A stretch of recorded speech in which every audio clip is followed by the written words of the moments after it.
So then, me and Nisa, we start. Oh, I'm live. What's going on, everybody? It's me, Chandra, Nalar. What's happening, everybody? We're here to talk about a new mechanic in Aether Drift. Start your engines.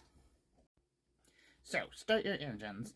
If you have no speed, it starts at 1. It increases once on each of your turns when an opponent loses life. Max speed is 4. The important part is it's just a loss of life. It doesn't matter whether or not you do damage or it's a loss of life. And it only has to be one opponent each of your turns. So I'm going to teach you how to maximize your speed with some fun cards.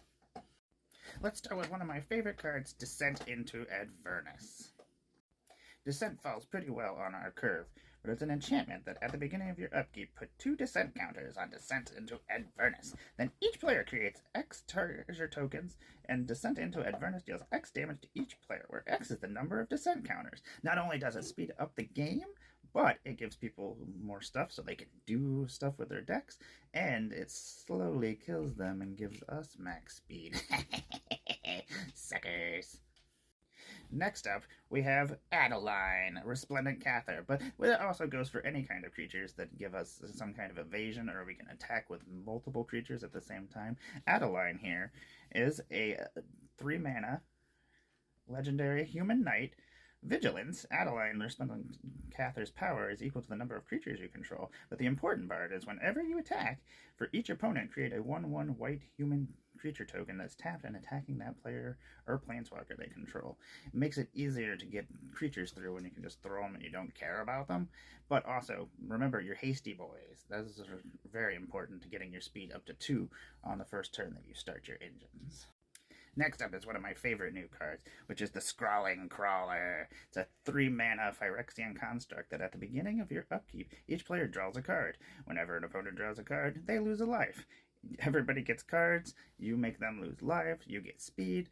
It's very easy to get your speed up to 4 by turn 4 if you got the right cards and you do the right things. Next up, imagine this. Chandras are really good in this for making speed go up. So we have Chandra, Dressed to Kill, 3 mana, and the important part is we add 1 red mana, and Chandra deals 1 damage to up to 1 target player or planeswalker. That's the only part that we really care about. The rest of the stuff occasionally goes off, which is pretty funny, but there are multiple Chandras that do things where they throw out creatures that make it easy to get past opponents, or just doing straight up damage and making them lose life so that we can gain a maximum amount of speed. I love speed so much. Lastly, we have a new include from Outlaws of Thunder Junction, the deserts. All the deserts do 1 damage, which is ping, and that maximizes your speed as well. So you can use your lands to actually maximize your speed. So make sure you throw those deserts in there if that's what you're trying to do. But I want to thank everybody for hanging out with me, and I hope these cards help you maximize your speed. Let's get going! What a lovely day!